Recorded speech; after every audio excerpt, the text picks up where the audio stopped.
मकर राशि जो है काल पुरुष के 10वें घर में आती है। शनि इसका रूलर है। शनि जो होता है बेसिकली एक डिटैचमेंट देने वाला, अकेला रहने वाला, और जैसे कि आपने बहुत जगह ऑलरेडी सुना होगा, गंदा सा रहने वाला, लंगड़ा के चलने वाला ऐसा प्लानेट है। तो ये राशि जो है ये भी, चाहे ये हो चाहे कुंभ हो, काम तो सबके धीमे धीमे ही होता है। बट दोनों में फ़र्क ये है कि ये पृथ्वी तत्व है और कुंभ वायु तत्व है।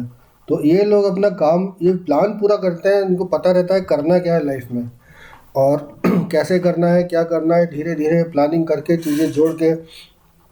मेहनती बहुत होता है, नो डाउट इसमें कि मकर लग्न के लोग या मकर राशि के लोग हमेशा लग्न से ही कुंडली देखी जाती है। तो जब भी मैं राशि लग्न बोल रहा हूँ तो उसको लग्न ही समझना चाहिए।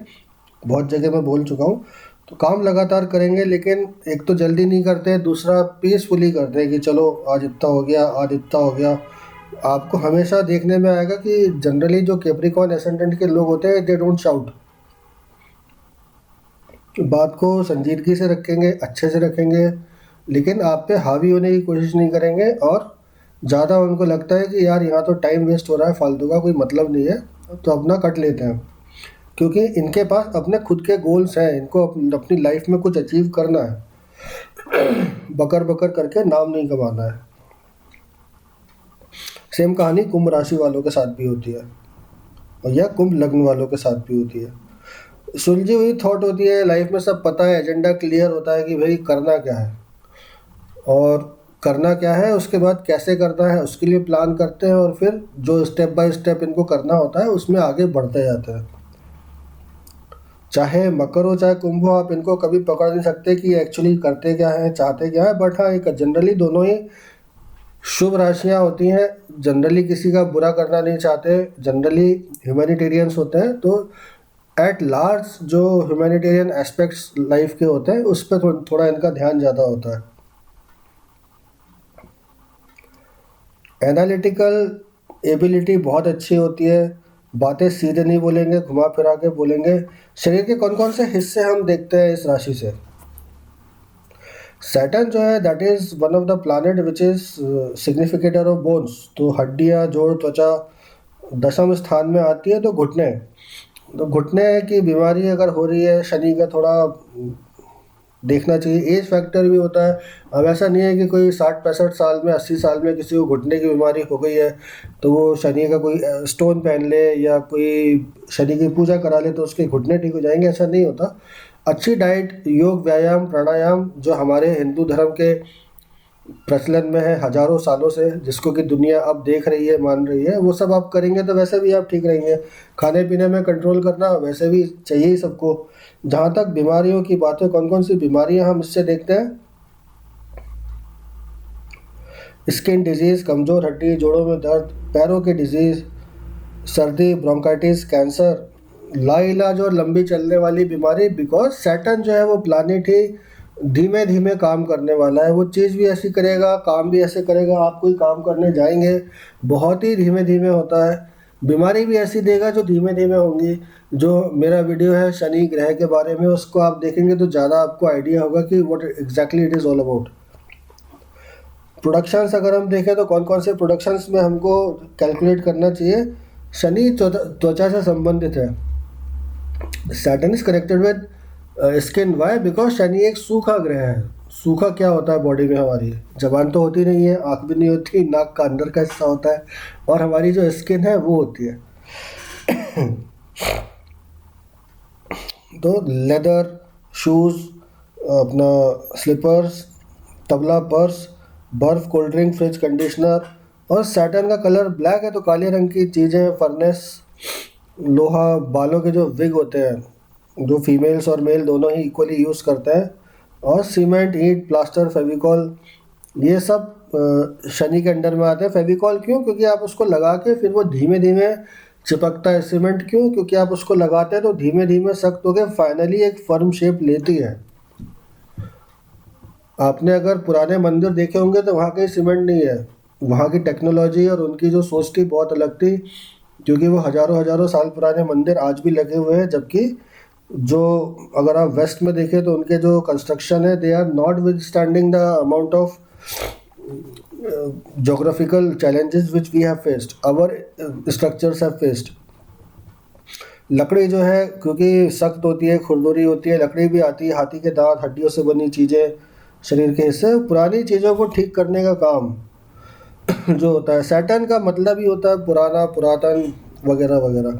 कौन कौन से बिजनेसेस हम इससे देखते हैं, तो अगर हमको बात करनी है कि कौन कौन से बिजनेसेस हमें देखने हैं, तो हल्के दर्जे के मतलब लो लेवल जो मीनियल जॉब्स होते हैं, all kind of menial jobs which are which we see all kind of menial jobs which we see people doing here and there. बड़े अधिकार का योग संभव नहीं है। बर्फ़, कोल्ड ड्रिंक बेचने वाले, एयर कंडीशनर, खदान, तेल के कुएं, लोहे की खदानें से जुड़े कारोबार या नौकरी, लेदर प्रोडक्ट्स, सीमेंट के कारखाने, कंस्ट्रक्शन में नौकरी, ईंट की भट्टी, गैराज रिपेयरिंग, तो ये सब चीज़ें सैटर्न आती हैं।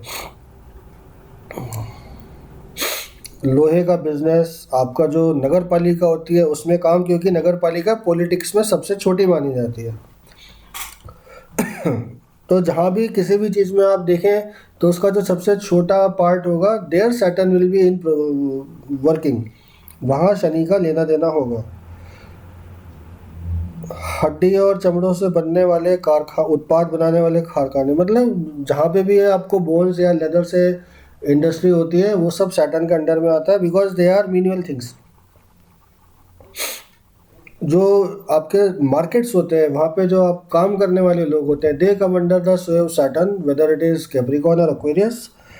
कौन कौन सी प्लेसेस हम देख सकते हैं, जेल, हॉस्पिटल, पोस्टमार्टम गृह जो होता है, आपका शमशान, डेजर्ट्स, फालतू पड़ी हुई ज़मीन, बंजर ज़मीन, बर्फ़ के स्थान, फ्रिज, एयर कंडीशनर, अंधेरे स्थान, झुग्गी झोपड़ी जहाँ होती है वो वाली जगह, चूहे के बिल, कूड़ा फेंकने की जगह, और पुराने मकान।